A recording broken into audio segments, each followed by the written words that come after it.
Good morning, everyone. This is another one of our president's videos that we've been making. I think, Bev, we're approaching about 80 videos. Wow. I have Bev Cummins, our Vice President of Student Affairs and Lincoln Campus Director. And we are very excited this morning to talk about something that has been, I guess, relatively new to us and really everyone else, and that's the world of contact tracing.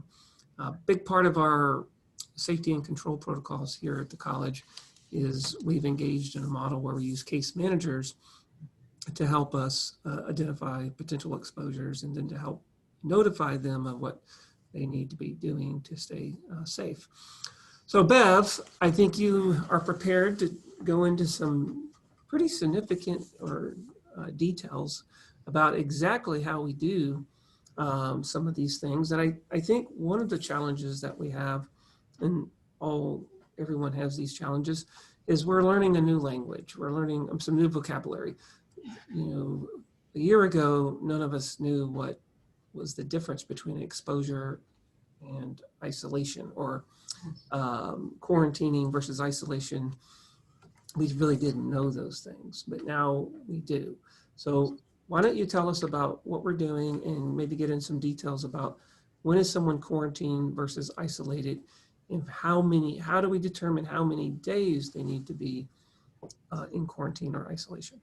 Right, thank you. So, we've had, we now have, I don't even know our numbers anymore, about 20, 25 case managers across all three campuses that address any time a student or an employee has been exposed, tested positive, exposed to somebody who's exposed to somebody. I mean, all of those things, symptoms, we handle all of it and we talk it through with them, and kind of like our pivoting at the individual level, we're educating at the individual level as well.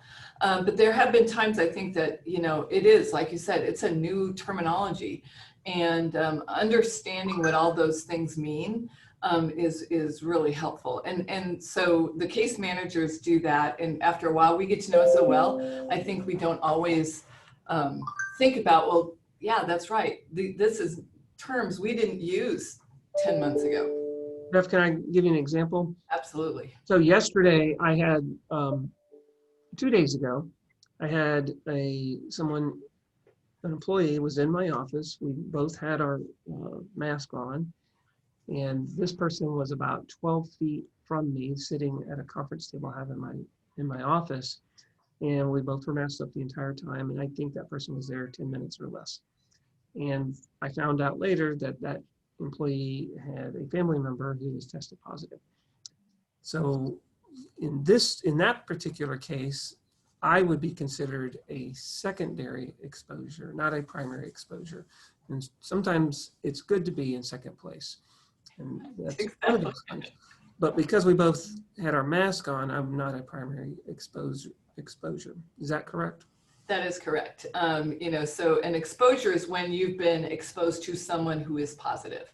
They have to be actively positive for it to be considered an exposure. So meaning they have the symptoms, validated symptoms, or they have tested positive. And that's really kind of helping us pivot at each of those individual levels and give people what to do next, because I think that's what people are looking for. Okay, so now what do I do? And even ourselves, there's been times when, my son had a slightly elevated fever the other day. And it really does help to have that case manager talk it through with you. Even though I might even know, I need to have that other person talk it out with. And I think that's what the case managers have been so vital for. And we check back in with individuals. How are you doing? Anything new, et cetera. So that way then they're in contact with somebody throughout. Students have been, and employees, I've heard from both, incredibly thankful that we're taking this approach. Can you walk us through the details to see exactly how do we determine when a person can return to campus, how long they need to be away from campus? Great, I will do that. So I've got a little PowerPoint just because I think sometimes the visuals help. And it's all based on the science of transmission, and so what we know so far about this virus, and it is still evolving, but that it is an airborne virus spread primarily through droplets.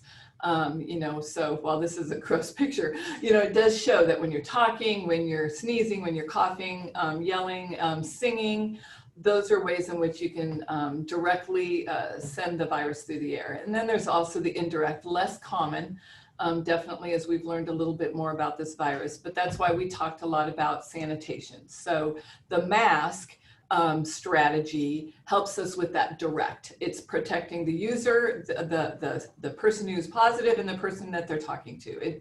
In other words, it protects both individuals. And then the indirect is dealt with through the constant cleaning and sanitation that we're doing. We dig deeper into it by considering that timeline of the infection. So I'll kind of walk through this. So let's say a person who is positive infects another person. Now that virus has an incubation period. It's going to range between 2 and 14 days after that close contact exposure. And that's an important part of it too. It's got to be what they define as a high risk, medium risk, or low risk exposure. So a high risk exposure is you're definitely within 6 feet, you were unmasked and for a very long period of time. Medium risk is maybe one person was unmasked, the other person wasn't, other things happened that kind of elevated the risk. But if both people are wearing masks, then it's a low risk. So in other words, you wouldn't necessarily have to quarantine if you're both wearing masks. But let's say this is either a medium risk or a high risk exposure. So the virus incubates for 2 to 14 days. So even if you were exposed and you think, I want to get tested right away the next day, testing tells you what's happening that day and that day only. You could still develop the virus day 2, day 4, day 10, et cetera, down the road. So that's why we often say you can't test out of that incubation period or that quarantine period. So it takes 2 to 14 days, typically around day 5 is when most people would probably start showing signs of the virus. All right, so that's the incubation period. That's what informs how long we quarantine someone. So that's why quarantine is for 14 days, because it can take up to 14 days for that virus to develop in the body. And there are some people, day 14, now they're developing the virus. It just depends. Bev, is it 14 days? So the quarantine period is 14 days from when the time of the exposure? Correct. And that's an important question that you ask, because if you cannot, let's say that person who is positive or symptomatic is in your household, and you are unable, like your child, especially younger children, and you're unable to completely separate and quarantine them off away from you, then your quarantine period doesn't begin until their isolation period ends. In other words, when they've stopped shedding the virus. So that could be potentially 24 days, just depends. But if you're able, like I've got, teenage kids, so let's say they become positive, I could quarantine them in their room. They stay in their bedroom. I interact only, by putting food outside their door. They always wear a mask and I'm always wearing a mask and we're not interacting. Then I can keep my quarantine time down to just those 14 days from the last date that we were exposed to one another. Now, one thing we also know is that this virus, you can actually start shedding the virus 2 days prior to when you become symptomatic. And that's where this virus is particularly tricky. A lot of viruses, that doesn't happen. You only are sharing the virus or spreading it when you're symptomatic. This one, they found it's 2 days beforehand. So that's why we always look for and that contact tracing and case management includes that conversation. What were you doing? Who were you around 2 days prior to you either testing positive or starting symptoms?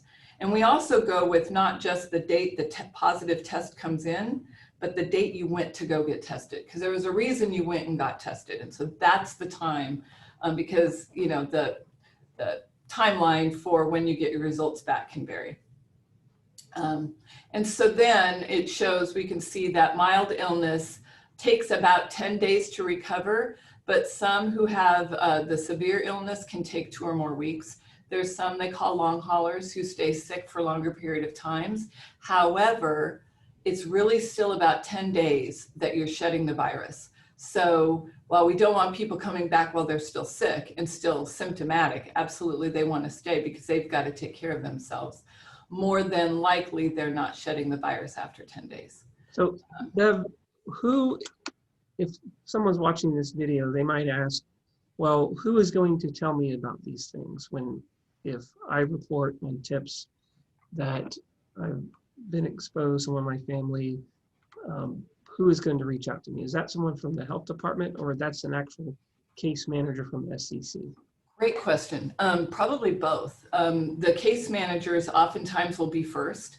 They'll talk to the individual before the health department does because of the number of days that it takes from the positive test results to get to the health department.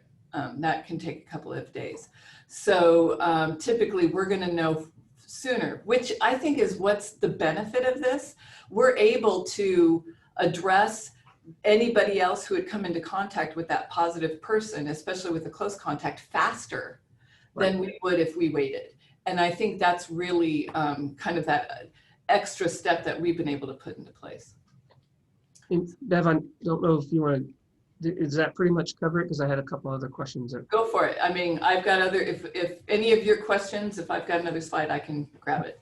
Well, just another sort of, not maybe a comment rather than a question, but I think it was Monday, I believe, or maybe yesterday, sometime this week, because of there were some changes in the health directive measures coming from the governor's office. And we reviewed those changes, and as a result, we've made some changes to our safety and control protocols. But primary change was that if a supervisor has an area where we can reduce staff and have the staff work remotely while continuing to maintain operations, we're going to do, we made an announcement that we'll do that where we can. I think we're already probably below 50% of staff on campus, or right at that. So it may not be a big change, but certainly that was one of the changes. What were a couple of the other changes? We talked too about, when students, because there's several students who have said, I'm comfortable Zooming. That works really well for me, and I'm going to continue my class via Zoom when I can. And maybe, or I'll just come in for my labs, etc. That's been great, that pivoting at that level.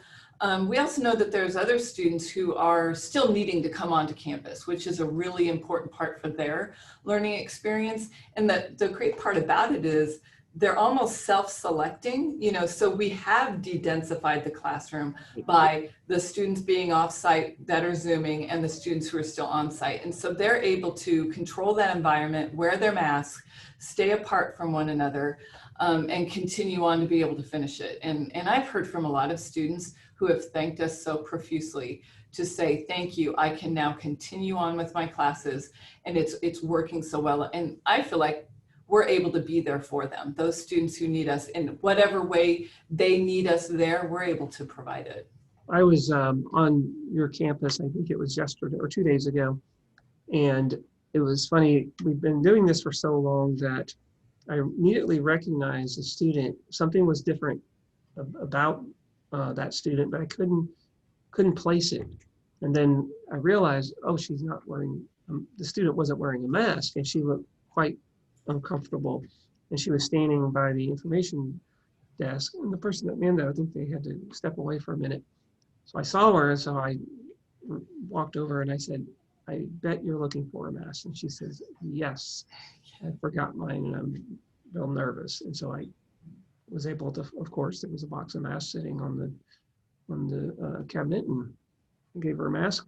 But it was a good reminder that the students want, those that are coming onto the campus, they want to be there and they want to be safe. And yeah. I've seen that a couple of times too. They walked in and one girl had this look like, oh no. And I'm like, you forgot your mask. And so I grabbed it. Another one was walking in like this, so it is so, They want to be here and they're going to do, I remember a student telling me that just before the start of the semester, who said, you know, I will do everything I have to do to still be in the classroom.